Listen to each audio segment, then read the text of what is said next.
আজি আমি আলোচনা কৰিবলৈ লৈছো এইচএস সেকেন্ড ইয়াৰ এমএল এছামিছৰ অসমীয়া ব্যাকৰণ যেটো ইউনিট দিয়া আছে তাৰে অসমীয়া ভাষাৰ বিভক্তি আৰু প্ৰত্যয়ৰ বিষয় ইয়াৰ আগৰ ভিডিঅত আমি অসমীয়া ব্যাকৰণৰ যে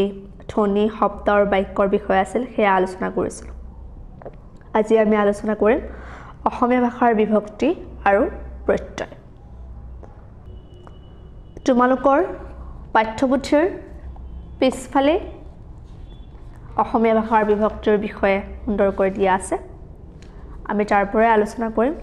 আৰু ফাইনেল এক্সামটো তাৰ পৰাই আহে অসমীয়া ভাষাৰ বিভক্তি ভাষাৰ ক্ষুদ্ৰতম অৰ্থবহ গুণবোৰে হৈছে ৰূপ বা প্ৰাকৃতি শৰ্ট কোৱেশ্চন আহিব পাৰে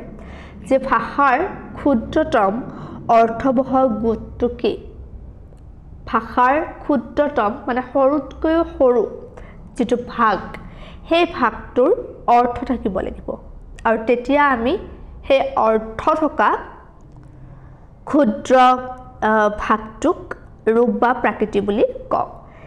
কিছুমান প্ৰাকৃতিৰ অৰ্থ স্বতন্ত্ৰভাৱে প্ৰকাশ পায় মানে যিকোনো এটা ভাগৰ যেতিয়া সৰুকৈ আমি তাক ভাঙি লওঁ তাৰ নিজস্ব এটা কি থাকে মিনিং থাকে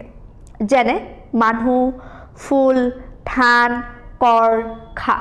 এবোৰৰ নিজা নিজা মিনিং আছে মানুহ বুলি ক'লে আমি জানো মানুহ জাতিটোৰ কথা কৈছে ফুল ধান কৰ ইয়াতে কৰ এটা ক্ৰিয়া হয়নে কৰিব দিছে যে কামখিনি কৰ খা কিবা খাবলৈ দিছে ইয়াৰ কি আছে এই ক্ষুদ্ৰতম প্ৰাকৃতিৰ নিজস্ব অৰ্থ আছে আৰু এনেদৰে নিজস্ব অৰ্থ থকা প্ৰাকৃতক বোলা হয় মুক্ত প্ৰাকৃতি ঠিক আছে এই মুক্ত প্ৰাকৃতিবোৰৰ প্ৰত্যেকটোৱে একো একোটা কি শব্দ এতিয়া কিছুমান প্ৰাকৃতৰ স্বতন্ত্ৰ অৰ্থ নাই বা তাক যেতিয়া আমি ভাঙো প্ৰাকৃতলৈ তেতিয়া কোনো ধৰণৰ মিনিং ওলাই নাহে আন প্ৰাকৃতিৰ লগত যুক্ত হলেহে সেইবোৰ প্ৰাকৃতৰ অৰ্থ প্ৰকাশিত হয় সি কি হ'ব লাগিব বেলেগ প্ৰাকৃতৰ লগত লগ লাগিব লাগিব মানে মুক্ত প্ৰাকৃতৰ লগত লগ লাগিব লাগিব তেতিয়া তাৰ কি হ'ব এটা মিনিং ওলাব যেনে জন হৈছে এটা প্ৰাকৃত কিন্তু এই জন প্ৰাকৃতৰ কোনো ধৰণৰ মিনিং বা নিজস্ব অৰ্থ নাই যেতিয়া এই প্ৰাকৃতটো মুক্ত প্ৰাকৃতৰ লগত লগ লাগিব তেতিয়া ইয়াৰ অৰ্থ প্ৰকাশ পাব যেনে ইয়াতে উদাহৰণ দিছে মানুহজন বুলি কোৱাৰ লগে লগে ইয়াৰ মিনিং প্ৰকাশ পাইছে ৰ মানুহৰ অনি ধাননি ফুলনি ধানে ফুলে উ কৰো খাও ইত্যাদি জন ৰ অনি এ উ ইত্যাদি ধৰণৰ প্ৰাকৃতিবোৰে অকলে অৰ্থ প্ৰকাশ কৰিব পৰা নাই আৰু নোৱাৰাৰ বাবে ই কাৰ সহায় ল'ব লগা হৈছে কাৰ লগ লাগিব লগা হৈছে মুক্ত প্ৰাকৃতৰ আৰু অকলে অৰ্থ প্ৰকাশ কৰিব নোৱাৰা এনেকুৱা ধৰণৰ প্ৰাকৃতকে বোলা হয় যুক্ত প্ৰাকৃতি বা সৰ্গ সৰ্গবোৰৰ কিছুমানে আন প্ৰাকৃতিৰ লগত যোগ হৈ নতুন অৰ্থবহ শব্দৰ সৃষ্টি কৰিব পাৰে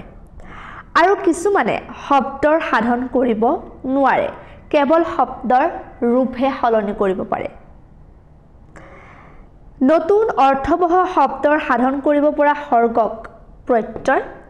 আৰু শব্দৰ ৰূপৰ সলনি কৰিব পৰা সৰ্গক বিভক্তি বোলা হয় ইমানবোৰ যে আমি পঢ়িলো প্ৰাকৃতি মুক্ত প্ৰাকৃতি সৰ্গ এতিয়া আমি কি বুজিলো যে সৰ্গবোৰে কি কৰে আন প্ৰাকৃতৰ লগত লগ হৈ কেতিয়াবা কি কৰে অৰ্থবহ শব্দৰ সাধন কৰিব পাৰে কিন্তু কেতিয়াবা নোৱাৰে কি কৰে কেৱল শব্দটোৰ ৰূপটোহে সলনি কৰে আৰু যেতিয়াই কোনো সৰ্গই নতুন অৰ্থবহ শব্দৰ সাধন কৰিব পাৰে তেতিয়া তাক আমি কম প্ৰত্যয় আৰু যেতিয়া ৰূপৰহে সলনি কৰিব অৰ্থৰ কোনো সলনি নহয় তেনে সৰ্গক আমি কওঁ বিভক্তি ঠিক আছে বিভক্তিয়ে বাক্যত প্ৰয়োগ হোৱা শব্দৰ স্থান নিৰ্ণয় কৰে স্থান কেনেকৈ নিৰ্ণয় কৰে যিবোৰ সৰ্গই বাক্যত প্ৰযুক্ত শব্দবোৰৰ ক্ৰম নিৰ্ণয় কৰি অৰ্থৰ সংগতি ৰক্ষা কৰে আৰু যিবোৰ সৰ্গ যুক্ত হলে শব্দৰ ৰূপৰ পৰিৱৰ্তন ঘটে সেইবোৰ সৰ্গৰ বিভক্তি কি কৈছে যে যিবোৰ সৰ্গই বাক্যত শব্দবোৰৰ কি কৰি দিয়ে ক্ৰম নিৰ্ণয় কৰি দিয়ে মানে সিৰিয়েল নাম্বাৰ ইয়াৰ পিছত বহিব লাগিব আৰু তেতিয়া কি হয় মিনিং উলাই আকৌ সৰ্গযুক্ত হলে শব্দৰ কি হয় ৰূপৰ পৰিৱৰ্তন ঘটে আৰু সেই ৰূপৰ পৰিৱৰ্তন ঘটাৰ লগে লগে তাক আমি বিভক্তি বুলি কওঁ কেতিয়াবা বিভক্তি যোগ নোহোৱাকেও বাক্যত কি হৈ যায় যুক্ত হয় যেনে মানুহ আহিছে মানুহে ভাত খাইছে তই কামটো কৰ ইয়াতে কোনো ধৰণৰ বিভক্তি যোগ হোৱা নাই আৰু যোগ নোহোৱাকৈ ই কি কৰি দিছে বাক্যটো শব্দ লগাই দিছে হয়নে আৰু ইয়াতে কি কিহে বাক্যটো সম্পূৰ্ণ কৰিছে মুক্ত প্ৰাকৃতি মানুহ এটো ভাত কৰ এবিলাকৰ নিজা নিজা কি আছে অৰ্থ আছে ওপৰৰ তিনিটা বাক্যত তলত আস্তনা শব্দকেইটা বিভক্তি যোগ নোহোৱাকৈ প্ৰয়োগ হৈছে মানুহ শব্দটো বিভক্তি লগ লাগিব লগা হোৱা নাই ভাত ততো লগ লাগিব লগা হোৱা নাই বিভক্তি আৰু কৰতো বিভক্তি লগ লাগিব লগা হোৱা নাই বিভক্তি লগ নলগাকৈ বাক্যত যোগ হোৱা এনেবোৰ শব্দত শূন্য বিভক্তি প্ৰয়োগ হোৱা বুলি ধৰি লোৱা হয় শূন্য বিভক্তি প্ৰথম বাক্যত মানুহ যোগ শূন্য বিভক্তি মানুহ আহিছে মানুহজন আহিছে মানুহবোৰ আহিছে মানুহবিলাক আহিছে বুলি আমি কোৱা নাই আমি কৈছো মানুহ আহিছে মানে ইয়াতে এজন দুজন মানুহ হ'ব পাৰে বা এজন মানুহ হ'ব পাৰে তাতে শূন্য বিভক্তি যোগ হৈছে মানুহে ভাত খাইছে ইয়াতে শূন্য বিভক্তি যোগ হৈছে ভাতবোৰ খাইছে নে ভাতবিলাক খাইছে আমি কোৱা নাই তৃতীয় বাক্যত কৰ তই কামটো কৰ ইয়াতে শূন্য বিভক্তিতে চুন কৰ চুন কৰি দে চুন এনেকুৱা কোন ধৰণৰ বিভক্তি আমি লগ লগোৱা নাই বিভক্তিৰ শ্ৰেণীভাগ বিভক্তিবোৰ ধাতুমূলীয় আৰু নামমূলীয় শব্দত যোগ হয় আৰু যেহেতু বিভক্তি ধাতুমূলীয় আৰু নামমূলীয় শব্দত যোগ হয় সেই যোগ হোৱা হিচাপে তেওঁলোকক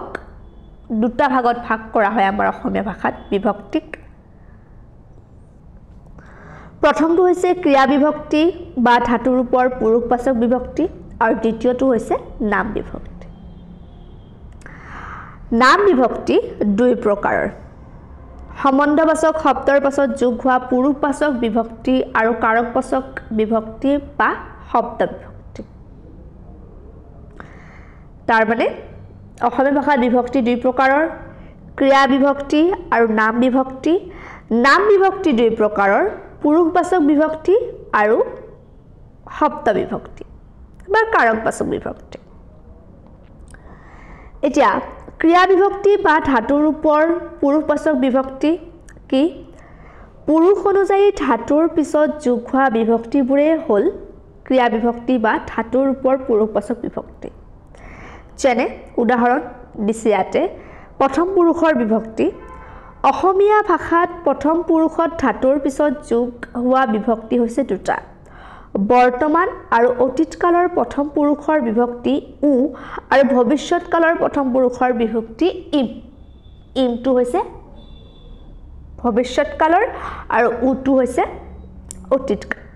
যেনে স্বৰান্ত শব্দত ইম টু ম হিচাপে ব্যৱহাৰ কৰা হয় বৰ্তমান আৰু অতীত কালত উ বিভক্তিৰ ব্যৱহাৰ হয় যেনে মই খাও মই খাইছো ইয়াতেও উ দেছা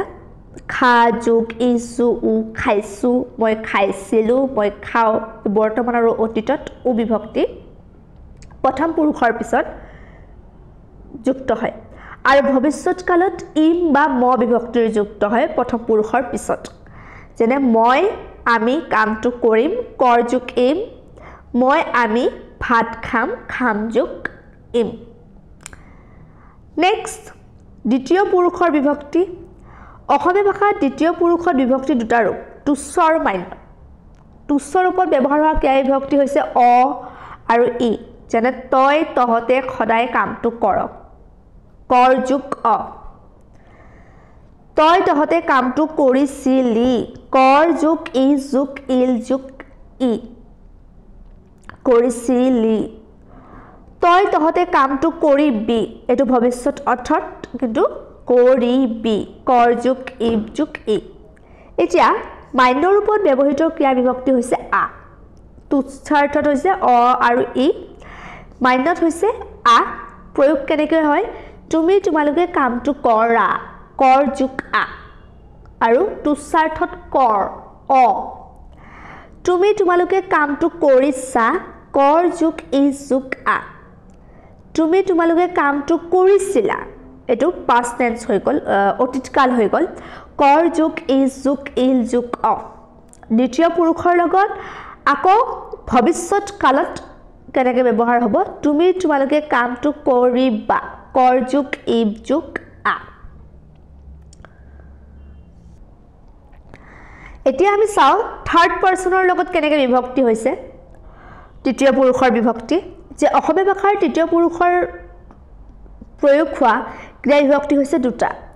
এটা হৈছে এ আৰু য় এ ব্যঞ্জনান্ত আৰু য় স্বৰান্ত এ ব্যঞ্জন বৰ্ণৰ লগত আৰু য় হৈছে স্বৰবৰ্ণ উদাহৰণ দিছে হি হিহতে তেওঁলোকে কৰে নেক্সট হি হিহতে তেওঁলোকে খায় য় কাৰণ ইয়াতে আ আছে খা মন কৰিবলগীয়া যে অতীত আৰু ভৱিষ্যৎ কালৰ তৃতীয় পুৰুষত কোনো বিভক্তি যোগ নহয় আমি এটো মন কৰাই নাছিলো ইয়াতে কোনো ধৰণৰ বিভক্তি যোগ হোৱা নাই যেনে হিহতে বা হি বা তেওঁলোকে কৰিছিল কৰ যোগ ই যোগ ইল যোগ ইয়াতে বিভক্তি নাই কৰিছিল শূন্য হৈ আছে হি হিহতে তেওঁলোকে কৰিব অ হৈ আছে কৰিব অসমীয়া ভাষাত অনুজ্ঞা ভাৱত যেনে আদেশ অনুৰোধ অনুমতি আশীৰ্বাদ ইচ্ছা আদি বুজোৱা দ্বিতীয় আৰু তৃতীয় পুৰুষত ধাতুৰ পিছত কিছুমান বিভক্তি যোগ হয় আৰু এইবোৰ অনুজ্ঞাৰ বিভক্তি এই বিভক্তিবোৰ হৈছে দ্বিতীয় পুৰুষ মান্য ৰূপত আ তুচ্ছ ৰূপত শূন্য বিভক্তি আৰু ই তৃতীয় পুৰুষ অক বা উক যেনে দ্বিতীয় পুৰুষত অনুজ্ঞা বিভক্তিৰ ব্যৱহাৰ উদাহৰণ ইয়াতে দিয়া হৈছে তুমি তোমালোকে কৰা কৰ যোগ আ তুচ্ছ ৰূপত কি হ'ব তই তহতে কৰ যোগ শূন্য বিভক্তি তুমি তোমালোকে কৰিবা কৰ যোগ ই যোগ আ তই তহতে কৰিবি কৰ যোগ ই যোগ ই উদাহৰণ আৰু আছে তুমি তোমালোকে দিবা তই তহতে দিবি এটো তুচ্ছাৰ্থত দি যোগ ব যোগ আ দি আকৌ দ্বিবিধ হ'ব দি যোগ ব যোগ ই তৃতীয় পুৰুষৰ বৰ্তমান আৰু ভৱিষ্যৎ কালৰ বাক্যতে অনুজ্ঞাৰ ভাৱ প্ৰকাশ হয় যেনে এনে বাক্যবোৰত অনুজ্ঞাবাচক খুৰ বা লয় নিহিত হৈ আছে তৃতীয় পুৰুষত অনুজ্ঞাৰ বিভক্তিৰ ব্যৱহাৰ যেনে সি সিহঁতে তেওঁ তেওঁলোকে কৰক কৰ যোগ অক অনুজ্ঞা বিভক্তি সি সিহঁতে তেওঁ তেওঁলোকে খাওক খা যোগ উ খাওক এবাৰ আহিল নাম বিভক্তি সম্বন্ধবাচক বিশেষ্যৰ পুৰুষবাচক বিভক্তি যেনে অসমীয়া ভাষাৰ সম্বন্ধবাচক বিশেষ্য শব্দৰ পিছত পুৰুষ অনুযায়ী নিৰ্দিষ্ট বিভক্তি যোগ হয় এইবোৰে সম্বন্ধবাচক বিশেষ্যৰ পুৰুষবাচক বিভক্তি যেনে ভাৰতীয় আৰ্য ভাষাসমূহৰ ভিতৰত একমাত্ৰ অসমীয়া ভাষাতে পুৰুষ অনুযায়ী সম্বন্ধপদৰ সুকীয়া ৰূপ হয় বাকী আৰ্য ভাষাবোৰত নাই অসমীয়া ভাষাৰ এই বিভক্তি কেইটা হৈছে ৰা ৰ আৰু ক প্ৰথম পুৰুষত কোনো বিভক্তি যোগ নহয় তাত শূন্য বিভক্তি যোগ হোৱা বুলি ধৰি লোৱা হয় দ্বিতীয় আৰু তৃতীয় পুৰুষত যোগ হোৱা ৰা এৰা ৰ এৰ ক এক বিভক্তি কেইটাৰ প্ৰয়োগ ধ্বনি সাপেক্ষেহে হয় আ স্বৰান্ত সম্বন্ধবাচক শব্দৰ পিছত ৰা ৰ ক বিভক্তি তিনিটা আৰু আ ভিন্ন অন্য স্বৰান্ত তথা ব্যঞ্জনান্ত শব্দৰ পিছত এৰা এৰ এক বিভক্তি তিনিটা যোগ হয় সম্বন্ধবাচক শব্দৰ পিছত যোগ হোৱা পুৰুষবাচক বিভক্তিৰ উদাহৰণ দ্বিতীয় পুৰুষৰ বিভক্তি ৰা এৰা ৰ এৰ মান্য ৰূপ আৰু তুচ্ছ ৰূপ দুইটাই দিয়া আছে ইয়াতে তোমাৰ দেউতাৰা কলৈ গৈছে তোমাৰ দেউতাৰাৰ নাম কি বা তোৰ দেউতাৰ ক'ত গৈছে আমি এনেকৈ কওঁ তোমাৰ মাৰা কি কৰিছে বা তোৰ মাৰে কি কৰিছে তোৰ মাৰ তোমাৰ শহুৰেৰা এৰ ৰা তোৰ শহুৰেৰ আমি এনেকৈ ব্যৱহাৰ কৰোঁ আৰু এইটো ব্যৱহাৰ আৰ্য ভাষাৰ ভিতৰত কেৱল মাত্ৰ অসমীয়া ভাষাতে দেখিবলৈ পোৱা যায় তোমাৰ পেহীয়াৰা পেহী যোগ এৰা তোৰ পেহীয়েৰ পেহী যোগ এৰ তৃতীয় পুৰুষৰ বিভক্তি ক এক তাৰ সিহঁতৰ দেউতাক দেউতা যোগ ক তাইৰ সিহঁতৰ মাক মা যোগ ক ৰামৰ শহুৰেক শহুৰ যোগ এক সীতাৰ পেহীয়েক পেহী যোগ এক এনেদৰে ব্যৱহাৰ হয় এইবাৰ আহিল কাৰকবাচক বিভক্তি বা শব্দ বিভক্তি কাৰকবাচক বিভক্তিকে শব্দ বিভক্তি বুলি কোৱা হয় আৰু শব্দ বিভক্তিকে কাৰকবাচক বিভক্তি হিচাপে কোৱা হয় কোৱেশ্চন পেপাৰত কেতিয়াবা বেলেগকৈ দিলে ভয় খাব নালাগে কাৰকৰ লগত যোগ হোৱা বিভক্তিবোৰকে কাৰকবাচক বিভক্তি বা শব্দ বিভক্তি বুলি কোৱা হয় এটা বাক্যত ক্ৰিয়াৰ সৈতে হোৱা বিভিন্ন নাম শব্দৰ সম্বন্ধ হৈছে কাৰক বাক্যৰ বিভিন্ন স্থানত বহি কাৰকে কি কৰে ক্ৰিয়াৰ সৈতে সম্বন্ধ স্থাপন কৰে অসমীয়া ভাষাত কাৰক কেই প্ৰকাৰৰ 6 প্ৰকাৰৰ কৰ্তা কৰ্ম কৰণ নিমিত্ত অপাদান আৰু অধিকৰণ আমি সৰু ক্লাছৰ পৰাই পাই আহিছোঁ এইটো হয়নে কেতিয়াবা এটা নাম শব্দৰ ক্ৰিয়াৰ পৰিৱৰ্তে অন্য এটা নাম শব্দৰ সৈতে সম্বন্ধ স্থাপিত হয় আৰু দুটা নাম শব্দৰ এক এনে সম্পৰ্কক কি বুলি কোৱা হয় সম্বন্ধ পদ বুলি কোৱা হয় উদাহৰণস্বৰূপে দেউতা আৰু কলম কলমটো কাৰ দেউতাৰ ৰামৰ ভনীয়েক তাই কাৰ ভনীয়েক ৰামৰ ভনীয়েক এতিয়া এই এক্সাম্পল দুটাত নাম শব্দৰ সৈতেহে কি হৈছে সম্বন্ধ ঘটিছে দেউতাৰ লগতহে কলমৰ সম্বন্ধ দেউতা এটা নাম সম্বন্ধবাচক নাম বাচক আৰু কলমো এটা নাম বস্তুবাচক নাম ৰাম নামবাচক শব্দ আৰু ভনীয়েক সম্বন্ধবাচক গতিকে এইটো কি হ'ব সম্বন্ধ পদ ইয়াক কাৰক বুলি সঠিককৈ ক'ব নোৱাৰি কিন্তু ইয়াত কি হয় শব্দ বিভক্তি যোগ হয় দেউতাৰ কলম ৰামৰ ভনীয়েক গতিকে কাৰক আৰু সম্বন্ধ পদৰ অৰ্থ প্ৰকাশ কৰিবলৈ ব্যৱহাৰ কৰা সৰ্গবোৰে কাৰকবাচক বিভক্তি বা শব্দ বিভক্তি অসমীয়াত কাৰকবাচক বিভক্তি 6টা আমি প্ৰত্যেকে জানো সৰু ক্লাছত পাই আহিছা ক্লাছ 7 8 6 মানৰ পৰাই প্ৰথমা এ ই কৰ্তাকাৰক দ্বিতীয়া ক অক কৰ্মকাৰক তৃতীয়া ৰে এৰে কৰণ কাৰক আৰু চতুৰ্থী লৈ অলৈ নিমিত্ত কাৰক ষষ্ঠী ৰ অৰ সম্বন্ধ পদ সপ্তমী ত অত অধিকৰণ কাৰক অসমীয়া ভাষাত কৰ্তা কৰ্ম কাৰকত কেতিয়াবা কোনো বিভক্তি যোগ নহয় তেনে ক্ষেত্ৰত কৰ্তা আৰু কৰ্ম কাৰকত শূন্য বিভক্তি যোগ হোৱা বুলি ধৰি লোৱা হয় আনহাতে অসমীয়া ভাষাত অপাদান কাৰক আছে কিন্তু সংস্কৃতত থকাৰ দৰে অসমীয়া ভাষাত পঞ্চমী বিভক্তি নাই অসমীয়াত সম্বন্ধ পদৰ বিভক্তি অৰ্থাৎ ষষ্ঠীৰ ৰ অৰ বিভক্তিৰ পাছতহে কি হয় পৰা অনুপদ যোগ হয় পৰা আৰু তেতিয়াহে অপাদান কাৰকৰ অৰ্থ প্ৰকাশ হয় আৰু অসমীয়া ভাষাত আন কেইটামান অনুপদৰ জৰিয়তেও কাৰকৰ অৰ্থ প্ৰকাশ হয় কৰণ কাৰকত তৃতীয় বিভক্তি ৰে এৰে বিভক্তি যোগ হোৱাৰ ওপৰত দি দ্বাৰা জৰিয়তে হতুৱাই হৈতে এনেকুৱা অনুপদবোৰো ব্যৱহাৰ কৰা হয়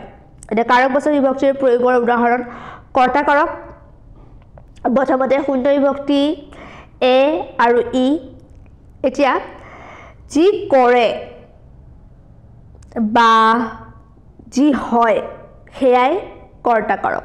কৰ্তা কাৰকত শূন্য বিভক্তি আৰু প্ৰথমাৰ এ বিভক্তি যোগ হয় আৰু ব্যঞ্জনান্ত শব্দত এ আৰু স্বৰান্তত হচৈ যোগ হয় যেনে মানুহ মানুহ যোগ শূন্য বিভক্তি আহিছে মানুহে মানুহ যোগ এ ভাত খায় সীতাই পঢ়িছে পাৰই ৰুণ দিছে ইয়াৰ পাৰৰ লগত পাৰ যোগ হচৈ বিভক্তি যোগ হৈছে নেক্সট হৈছে কৰ্মকাৰকৰ বিভক্তি শূন্য আৰু ক অক কৰ্তাই যাৰ ওপৰত ক্ৰিয়া সম্পাদন কৰে তাকে কৰ্মকাৰক বিভক্তি বোলে কৰ্মকাৰকত শূন্য আৰু তৃতীয়াৰ ক অক বিভক্তি যোগ হয় যেনে স্বৰান্ত শব্দত ক বিভক্তি আৰু ব্যঞ্জনান্ত শব্দত অক বিভক্তি যোগ হয় যেনে মানুহে ভাত খায় ইয়াতে ভাতৰ লগত শূন্য বিভক্তি যোগ হৈছে বাঘে হৰিণা খায় ইয়াতে হৰিণাৰ লগত শূন্য বিভক্তি যোগ হৈছে মানুহে প্ৰকৃতিক ভাল পাব লাগে ইয়াতে ক বিভক্তি যোগ হৈছে মানুহে মানুহক হিংসা কৰিব নালাগে ইয়াতে অক বিভক্তি যোগ হৈছে কৰণ কাৰকৰ বিভক্তি হৈছে ৰে এৰে যাৰ বা যিহৰ সহায়ত কৰ্তাই ক্ৰিয়া সম্পাদন কৰে তাকে কৰণ কাৰক বোলা হয় যেনে অসমীয়া ভাষাত স্বৰান্ত শব্দত ৰে আৰু ব্যঞ্জনান্ত শব্দত এৰে বিভক্তি যোগ হৈ কৰণ কাৰকৰ অৰ্থ প্ৰকাশ হয় যেনে তাই কটাৰীৰে তামোল কাটিছে ইয়াতে কটাৰীৰ লগত ৰে যোগ হৈছে নাপিতে কেঁচিৰে চুলি কাটিছে ইয়াতেও ৰে স্বৰান্তৰ লগত ৰে ব্যৱহাৰ হৈছে এইবাৰ আহিল বনুৱাই কোৰেৰে কোৰ যোগ এৰে মাটি খান্দিছে ব্যঞ্জনান্ত শব্দটো দি দ্বাৰা জৰিয়তে হতুৱাই হৈতে আদি অনুপদৰ সহায়তো কৰণ কাৰকৰ অৰ্থ প্ৰকাশ কৰিব পাৰি এই ক্ষেত্ৰত প্ৰথমাৰ এ আৰু ষষ্ঠীৰ অৰ বিভক্তিৰ পদৰ যোগ হয় অনুপদে বিভক্তিৰ পিছত বা বাকিবোৰ বিভক্তিৰ পিছত বহে যেনে তুমি কামটো হাতেদি কৰা হাতে দি হাত যোগ এ যোগ দি দেউতাৰ দ্বাৰা কামটো কৰাম দেউতা যোগ ৰ যোগ দ্বাৰা ৰমেশৰ জৰিয়তে মই তালৈ যাম ৰমেশ যোগ অৰ যোগ জৰিয়তে গীতাৰ হতুৱাই তোমাক খবৰটো দিম গীতা যোগ ৰ যোগ হতুৱাই ছোৱালীজনী মাকৰ সৈতে আহিছে মাক যোগ অৰ যোগ হৈতে মাকৰ সৈতে আহিছে ইয়াতে কৰণ কাৰকৰ বিভক্তি ৰে বা এৰে যোগ হৈছে নিমিত্ত বা নিমিত্তাৰ্থক কাৰকৰ বিভক্তি লৈ আৰু অলৈ দিশ উদ্দেশ্য লক্ষ্য নিমিত্ত আদি অৰ্থ প্ৰকাশ কৰিবলৈ ক্ৰিয়াৰ সৈতে সম্বন্ধ ঘটা পদকে নিমিত্ত বা নিমিত্তাৰ্থক কাৰক বোলে নিমিত্ত কাৰকৰ চতুৰ্থীৰ লৈ স্বৰান্ত শব্দত অলৈ ব্যঞ্জনান্ত শব্দ যোগ হয় এক্সাম্পল মই দিল্লীলৈ যাম দিল্লী যোগ লৈ গৈছিলো মই দিল্লীলৈ গৈছিলো এইপা ফুল তোমালৈ আনিছো তোমা যোগ লৈ দেউতা বজাৰলৈ গৈছে বজাৰ যোগ অলৈ ভাল কামে জীৱনলৈ খ্যাতি আনে জীৱন যোগ অলৈ অপাদান কাৰক যাৰ পৰা বা যিহৰ পৰা উৎপন্ন হোৱা আৰম্ভ হোৱা পতিত হোৱা ভয় খোৱা ৰক্ষা পোৱা আতৰ হোৱা এনেকুৱা বুজায় তাক অপাদান কাৰক বোলে অসমীয়া ভাষাত অপাদান কাৰকৰ সুকীয়া বিভক্তি নাই সম্বন্ধ পদত যোগ হোৱা ষষ্ঠীৰ অৰ বিভক্তিৰ পৰা পিছত পৰা অনুপদ যোগ হয় অসমীয়াত অপাদান কাৰকৰ প্ৰকাশ হয় যেনে গুটিৰ পৰা গছ হয় গুটি যোগ ৰ যোগ পৰা কুকুৰৰ পৰা সাৱধানে থাকিবা কুকুৰ যোগ অৰ যোগ পৰা সাৱধানে থাকিবা সম্বন্ধ পদ কাৰক নহয় কিন্তু ইয়াত ষষ্ঠী বিভক্তিৰ অৰ বা ৰ যোগ হয় সেয়ে ইয়াৰ আলোচনা কাৰকৰ লগতে কৰা হয় ষষ্ঠী বিভক্তিক ধৰিহে অসমীয়া ভাষাত বিভক্তি 6টা সম্বন্ধ পদৰ উদাহৰণ যেনে যদি আমি ধৰি লওঁ উদাহৰণৰ দেউতাৰ কলম ইয়াৰ আগতে আমি কৈছিলো ৰামৰ ভনীয়েক অধিকৰণ কাৰকৰ বিভক্তিত ত বা অত স্থান কাল পাত্ৰ আদি যিহৰ আধাৰত ক্ৰিয়া সম্পাদন হয় সেয়াই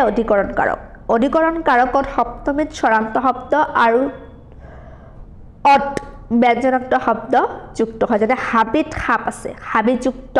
অধিকৰণ কাৰক ত বা অত পানীযুক্ত মাছ থাকে আকাশত আকাশ যোগ অত চৰাই উৰিছে কলমটো মেজত আছে মেজ যোগ অত প্ৰথমা এ ই বিভক্তিৰ সহায়তো কেতিয়াবা অধিকৰণ কাৰকৰ অৰ্থ প্ৰকাশ ঘটে সি খাতে খাতে পানী খায় এ খাতে খাতে পানী খাইছে তাই বাটে বাটে ঘূৰি ফুৰিছে এ কথাই তৰ্ক নকৰিবা ই প্ৰথমা এ বা ই এই দুটাৰ সহায়তো কেতিয়াবা মাজে মাজে কি হয়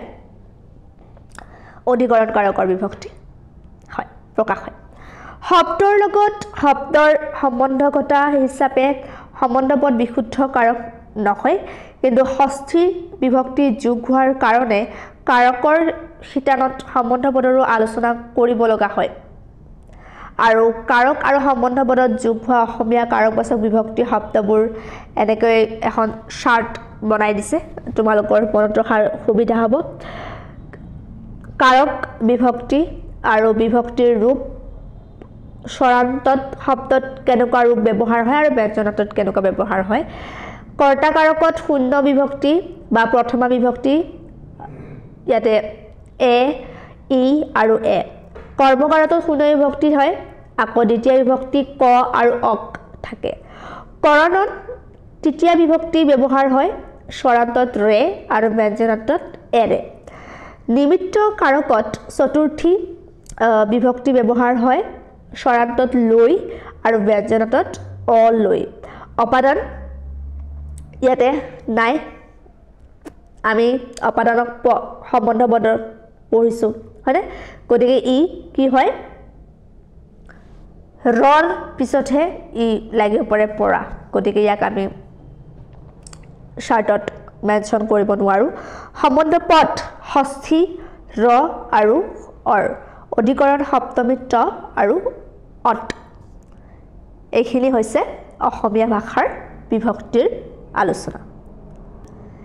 এইবাৰ আহো আমি অসমীয়া ভাষাৰ প্ৰত্যয়ৰ বিষয়ে ওপৰত ইয়াৰ আগত আমি আলোচনা কৰিলো অসমীয়া ভাষাৰ বিভক্তিৰ বিষয়ে গতিকে যুক্ত প্ৰাকৃতি বা শব্দৰ লগত যোগ হয় নতুন শব্দৰ সাধন কৰিব পৰা যুক্ত প্ৰাকৃতবোৰে হৈছে সৰ্গ আমি আলোচনা কৰি আহিলোঁ ইয়াৰ আগত আৰু অসমীয়া ভাষাৰ শব্দ সাধন প্ৰক্ৰিয়াৰ এটা মুখ্য ভাগ হৈছে সৰ্গৰ সংযোগত শব্দ সাধন আৰু অসমীয়া ভাষাত দুই ধৰণে সৰ্গ যুক্ত হৈ শব্দৰ সাধন হয় মূল শব্দৰ আগত আৰু মূল শব্দৰ পিছত সৰ্গ যোগ হৈ শব্দ সাধন হ'ব পাৰে যেনে মূল শব্দৰ আগত যোগ হোৱা সৰ্গবোৰক উপসৰ্গ আৰু বা পূৰ্বসৰ্গ আৰু মূল শব্দৰ পিছত যোগ হোৱা সৰ্গবোৰক পৰসৰ্গ বোলে এতিয়া শব্দ সাধনৰ সৰ্গবোৰ প্ৰত্যয় বুলি কোৱা হয় শব্দ সাধনৰ সৰ্গবোৰক প্ৰত্যয় বুলি কোৱা হয় আৰু সেই পিনৰ পৰা অসমীয়া ভাষাৰ প্ৰত্যয় হৈছে দুটা পূৰ্ব প্ৰত্যয় আৰু পৰ প্ৰত্যয় এতিয়া উপসৰ্গবোৰে হৈছে পূৰ্ব প্ৰত্যয় সংস্কৃতত 20টা উপসৰ্গৰ ব্যৱহাৰ হোৱাৰ উপৰি অসমীয়া ভাষাত বহুত কিটা উপসৰ্গ প্ৰয়োগ হয় যেনে বে বেদখল বে আইন আও আও মৰণ আও বাট অমিল অসময় অনা অনাসমীয়া অনাহক আদি পৰপ্ৰত্যয় অসমীয়া ভাষাত পৰসৰ্গ বা পৰপ্ৰত্যয় দুই প্ৰকাৰৰ কৃত প্ৰত্যয় আৰু তথ্যিত প্ৰত্যয় কৃত প্ৰত্যয় ধাতুৰ পিছত যোগ হৈ যি প্ৰত্যয়ে নতুন অৰ্থবাচক শব্দৰ সৃষ্টি কৰে তেনে প্ৰত্যয়কে কৃত প্ৰত্যয় বোলে যেনে অসমীয়া ভাষাত ব্যৱহাৰ হোৱা কিছুমান কৃত প্ৰত্যয়ৰ ব্যৱহাৰ তলত এক্সাম্পল হিচাপে দিছে ধাতু হৈছে ব উ আৰু কৃত প্ৰত্যয় হৈছে ৱা নতুন শব্দ কি হৈ গ'ল বহুৱা এনেকৈ গোটেইখিনি এক্সাম্পল এনেদৰে ধাতুৰ লগত কৃত প্ৰত্যয় লগ লাগি নতুন অৰ্থবাচক শব্দৰ সৃষ্টি কৰিছে হু যোগ অন হুৱন উজা বা উ যোগ অনি উজনি মাগ বা মগ যোগ অনিয়াৰ মগনিয়াৰ নাচ যোগ অনি নাচনি কাণ্ড যোগ উৰা কান্দুৰা তদ্ধিত প্ৰত্যয় নাম শব্দ বা প্ৰাতিপাদিকৰ পিছত যোগ হৈ নতুন অৰ্থযুক্ত শব্দৰ সৃষ্টি কৰা প্ৰত্যয়কে তদ্ধিত প্ৰত্যয় বোলে যেনে অসমীয়া ভাষাত প্ৰয়োগ হোৱা তদ্ধিত প্ৰত্যয়ৰ কিছুমান এক্সাম্পল নাম শব্দ বা প্ৰাতিপাদিকৰ লগত তদ্ধিত প্ৰত্যয় যোগ হয় আৰু নতুন অৰ্থবাচক শব্দৰ সৃষ্টি কৰে যেনে খেত খেতৰ লগত ই যোগ হৈ খেতি ধান যোগ অনি ধাননি ৰস যোগ আল ৰসাল ধাৰ যোগ ৱা ধৰুৱা বেগ যোগ আই বেকাই সাধু যোগ তা সাধুতা এইখিনি হ'ল প্ৰত্যয়ৰ বিষয়ে তোমালোকৰ পাঠৰ পিছফালে ঢোকা ব্যাকৰণখিনি এইখিনি আছিলে ধন্যবাদ আগন্তুক ভিডিঅ'ত অসমীয়া ভাষাৰ বিভক্তি আৰু প্ৰত্যয়ৰ ওপৰত কেনেধৰণৰ প্ৰশ্ন আহে সেইখিনি আলোচনা কৰিবলৈ চেষ্টা কৰিম আজিলৈ এইখিনিয়ে ধন্যবাদ